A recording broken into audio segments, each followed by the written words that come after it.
He was talking trash about his enemies even while they were barely holding on. After he passed away, people say he was responsible for his 11th victim. He left behind so much trouble that even the police couldn't figure it all out. Lil Jeff was basically a walking crime case. Been a year, and you know, they seemed like they knew from the first day about everything that happened with Bloodhound Lil Jeff, about the murder of Monty and Rob, but they waited a year, let them commit more crimes. Lil Jeff ended up... The feds were already watching Lil Jeff for drug dealing and violent crimes, but just days before they could charge him, he was shot 19 times in broad daylight. If he were still alive today, he'd be facing enough charges to spend the rest of his life in prison.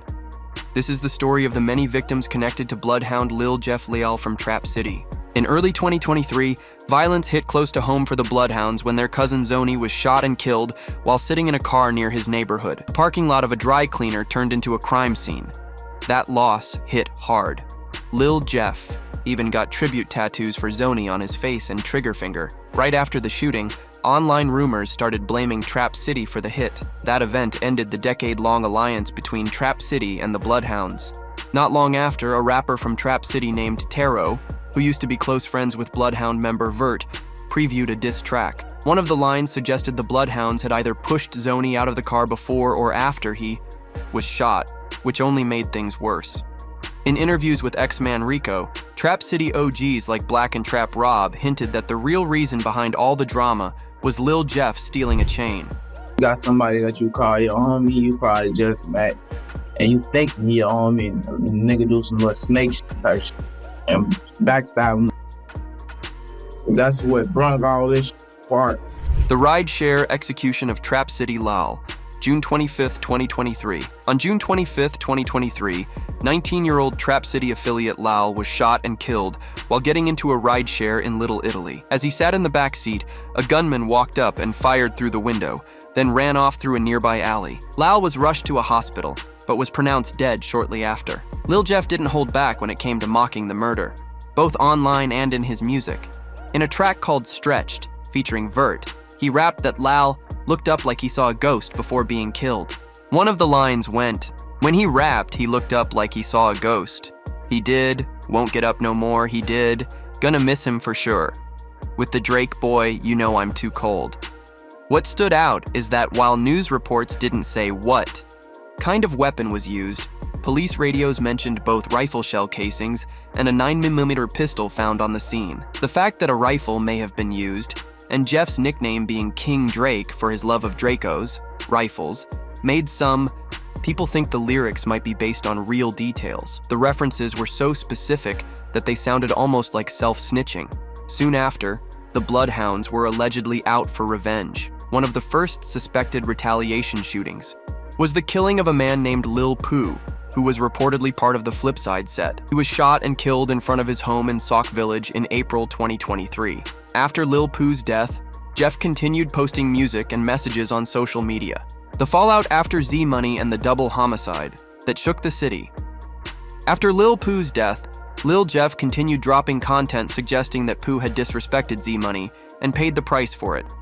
In a track called In Your Home, featuring Q50 and Vert, Jeff even rapped about lying in wait for Pooh in his own yard.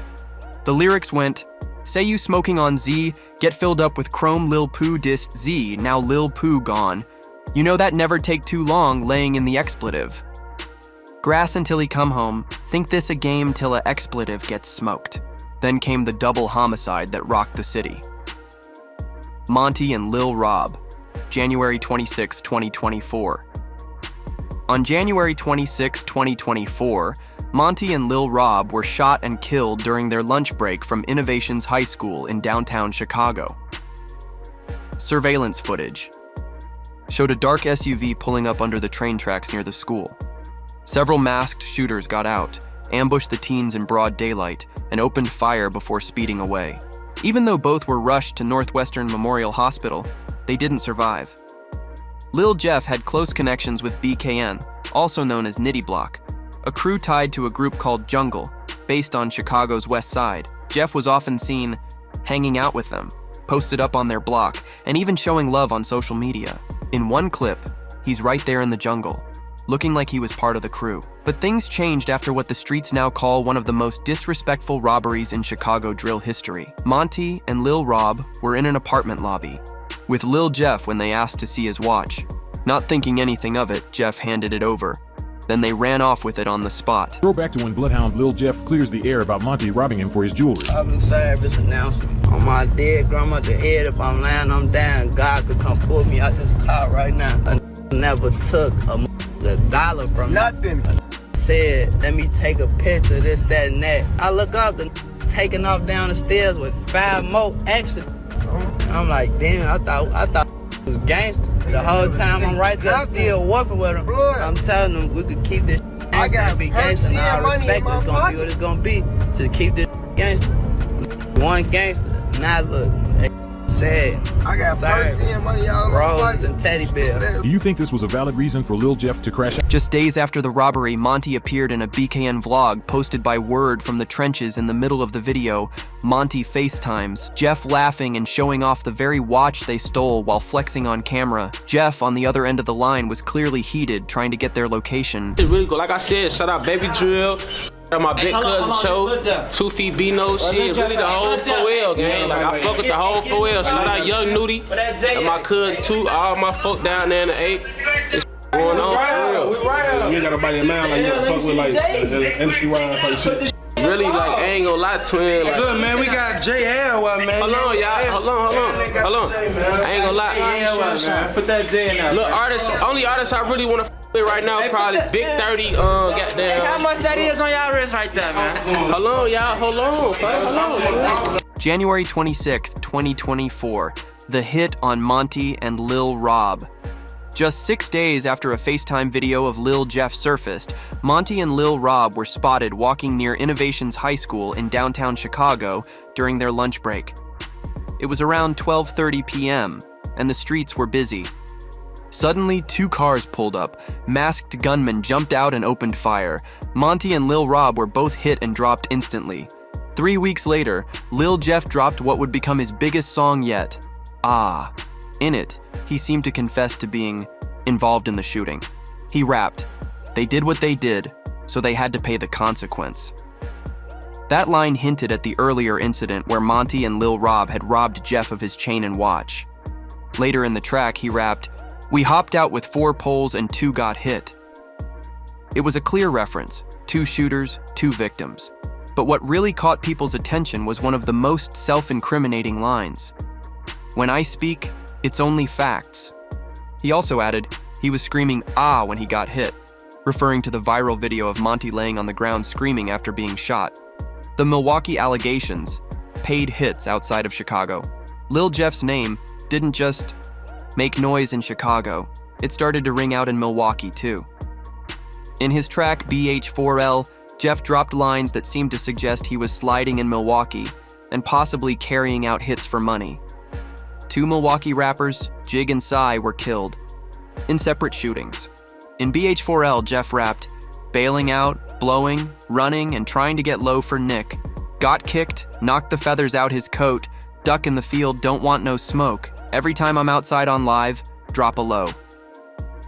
These lyrics sounded cryptic, but fans believed he was hinting at real events. Rumors began swirling that a Milwaukee rapper named Crax may have paid Lil Jeff to carry out hits. But in Crack's track Bloody Tears, he addressed the rumors directly, saying, "They got it wrong. Lil Jeff was spinning, but I ain't pay him none."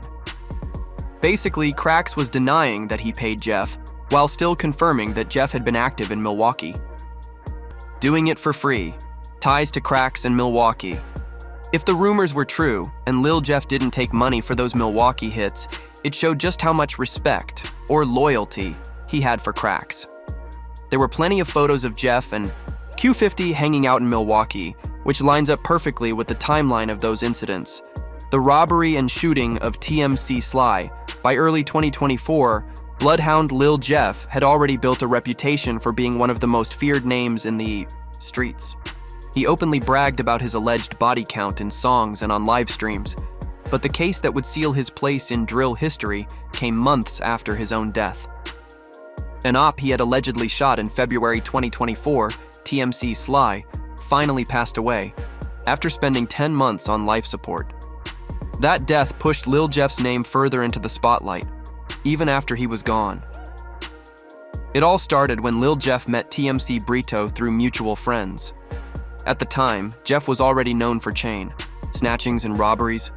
Brito didn't realize the risk he was taking by trusting him.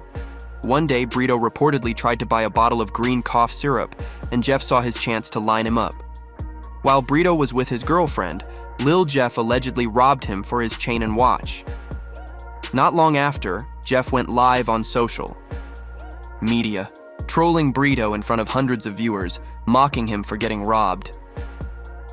Long live Jeffrey Dahmer and the slide situation. Things escalated even more when YBC Doll dropped a track called Long Live Jeffrey Dahmer, featuring Lil Jeff and Lil Scoom. In his verse, Jeff rapped, "I might need to stop sniffing pills, them labels. Been offering deals, smack Brito and his girl with the steel. This Raleigh I took, I didn't steal." Mine was a direct shot at Brito, bragging about robbing him. The robbery had already humiliated Brito, and now the disrespect was public. Tensions exploded. In response, Brito went live on social media alongside fellow TMC member Slide. During the livestream, they mocked the Bloodhounds, called them broke, showed off stacks of cash, and directly dissed Jeff and his crew. Just a week later, Lil Jeff allegedly spotted Slide in traffic. According to reports, Jeff opened fire, riddling Slide's car with bullets until it crashed into a brick wall. Believed he had finished the job, but when no news about the shooting came out, he grew suspicious. He started posting cryptic messages online saying his 11th hat was pending, suggesting that he believed the kill wasn't confirmed yet. In that same song, he rapped, "I might spin the block where you live, he got hit and he crashed in his crib." Another not-so-subtle reference to the Slide shooting. Meanwhile, Slide's family and friends tried to keep things quiet. They acted like he was out of the country on vacation, hoping to protect his image and deny the Bloodhounds any bragging rights. But Lil Jeff wasn't letting up. He went on live several times mocking Slide, pointing out that he hadn't been seen or heard from, and joked that Slide had been broke off life support and urged his fans to pull the plug.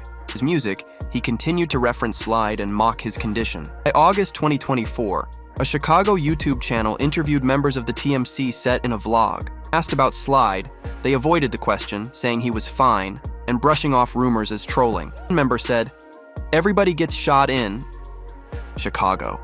But their vague answers and constant deflecting only made the situation seem more suspicious. Over somebody named Slide from TMC, the fans wanted me to ask y'all, like, what's up with that? Because they see him posting on Instagram, but a lot of people be trolling. Look, let me say something. Look, steady trolling. That's what on the motorcycle. Look, steady trolling, steady trolling and bringing up, steady trolling and bringing up Slide. Look, folks up dog, you see what I'm saying? Folks a lot of different, they ain't got shit else to do, you see what I'm saying? So, they ain't got as much money as folks, they ain't deal with folks and did, you feel me? Yeah, cause I even seen a video on YouTube, but I'm going live. I'm like, look, they gonna keep bringing folks' name up, folks. They gonna keep doing all type of, but folks good though. Ain't nothing wrong with folks. Folks good though. Yeah, that's that scooter. That scooter, steady doing that. We in Chicago, bro. Everybody get shot, bro. Everybody get shot. Bro, my kid, everybody don't got 400,000-500,000. They homies though. They troll Slide, but they homies is dead on folks. Like, come on, gang. Just be clowns, man. Folks still alive, breathing, talking. They homies can't do. Eventually, the truth couldn't be hidden any longer. In December 2024, TMC Slide was officially pronounced dead, making him Lil Jeff's 11th confirmed kill, and likely the first time a drill rapper was credited with a murder after his own death. Fans quickly took to Instagram to react. Some congratulated Jeff and Q50 for the body count, while others criticized how far things had gone. One viral video showed Lil Jeff counting his fingers, wishing he had 11 hats, but his wish did come true. No, we see them come, we see them go. Some are fast, some are slow. Some are high, some are low. Now one of them is like another. Don't ask us why, go ask your mother. Bitch. That's what. say, look at his fingers. 1, 2, 3. How many fingers do I see? 1, 2, 3, 4, 5, 6, 7, 8, 9, 10. He has 11. 11? This is something new. I wish I had 11. Conspiracy and self-snitching. Lil Jeff didn't just rap about the murders. He taunted, detailed, and bragged about them live on Instagram. He mocked victims' families, laughed about bodies, and referenced real cases before the media had even released any details. This kind of behavior could easily lead to multiple conspiracy to commit murder charges. Prosecutors would likely argue that his lyrics and live streams show intent and use them as evidence in court. In combination with the murders he was tied to, both confirmed and alleged, Jeff's digital footprint painted a chilling picture. A portrait of a serial killer thriving in the social media era. Conclusion: if Bloodhound Lil Jeff were still alive today, he'd likely be facing multiple life sentences. Between the killings of Lal, Monty, Lil Rob, Slide, and possibly Jig and Psy, his rap sheet would rival some of the most dangerous names in drill history. Like and subscribe for more deep dives like this, hit that like button and subscribe. And if you want to keep going down the rabbit hole, click one of the videos on screen now.